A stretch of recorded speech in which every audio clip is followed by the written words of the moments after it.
Monsieur le Président de la République française, Monsieur Emmanuel Macron, chers collègues, chefs d'État et de gouvernement, Monsieur le Président du Comité exécutif du CIO, chers membres du mouvement olympique, Mesdames, Messieurs, je voudrais à l'entame de mon propos remercier le Président Emmanuel Macron et Monsieur Thomas Bach, Président du Comité exécutif du CIO, pour leur aimable invitation à ce sommet des Jeux du développement durable en prélude des Jeux olympiques Paris 2024. J'adresse à la France, pays hôte, et au mouvement olympique mes meilleurs vœux de succès pour ce rendez-vous de l'excellence sportive mondiale et de la fraternité humaine.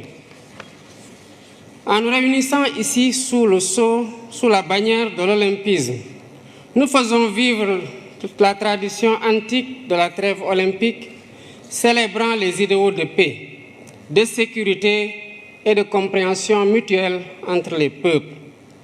Cette tradition nous rappelle que le sport n'est pas que compétition. Il est aussi une humanité qui rassemble les peuples au-delà de leurs frontières et de leurs différences.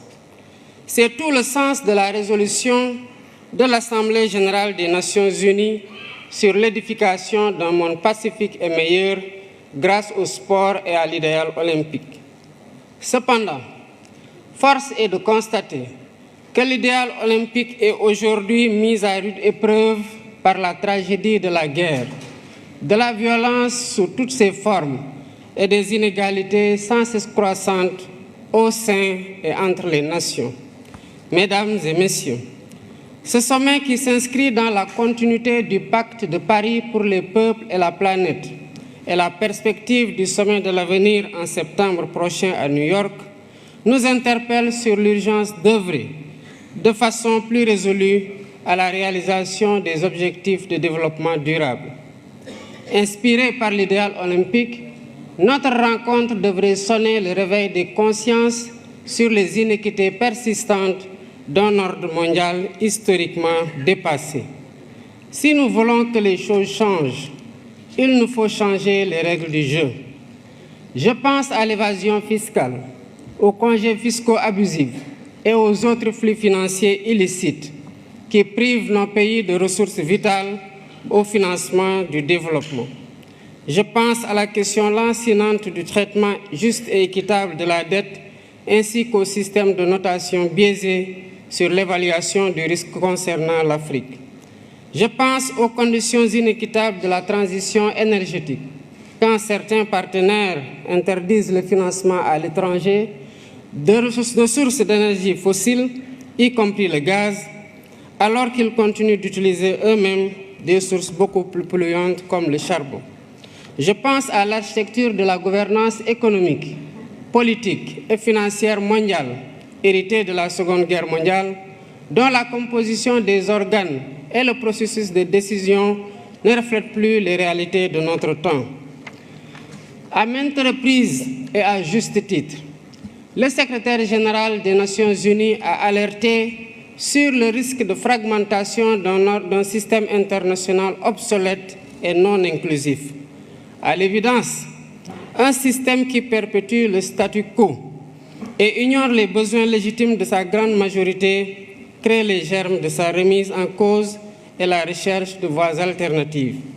La mutation du groupe des BRICS en un sud global plus large montre à quel point le système international est contesté et combien il urge de le réformer pour le rendre plus inclusif, plus juste, plus transparent dans l'intérêt compris de tous. La réforme est possible si nous y mettons la volonté politique nécessaire. Excellences, Mesdames et Messieurs, dans 2 ans, le Sénégal accueillera le premier événement de l'olympisme en Afrique avec les Jeux olympiques de la jeunesse. C'est un honneur que nous partageons avec notre continent. Merci au président Thomas Bach et merci aux membres du CIO pour le choix unanime porté sur le Sénégal pour abriter ce rendez-vous historique de la jeunesse mondiale. Conformément aux engagements convenus, Nous préparons l'événement en tenant compte de 3 impératifs. D'abord, la co-construction entre l'État, le CIO et le Comité national d'organisation sous la conduite dynamique de M. Mamadou Diagne Ndiaye, président du Comité national olympique sportif sénégalais. Ensuite, la maîtrise des dépenses publiques en privilégiant la réhabilitation et la mise en niveau d'infrastructures existantes pour abriter les compétitions. Enfin, le suivi renforcé des questions de sécurité, d'hébergement, de transport, de restauration et de santé, entre autres.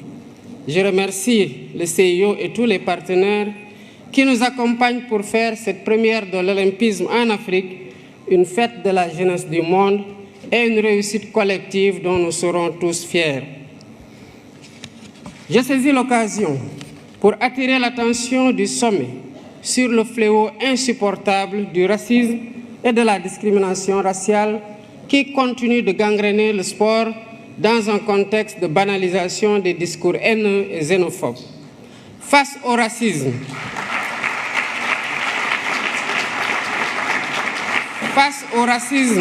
et à la discrimination raciale, nous devons rester debout et intransigeants. C'est ainsi que nous pourrons mieux protéger les valeurs cardinales de l'olympisme et célébrer ensemble sa magnifique devise « Citius, Altius, Fortius ». Je vous remercie de votre aimable attention.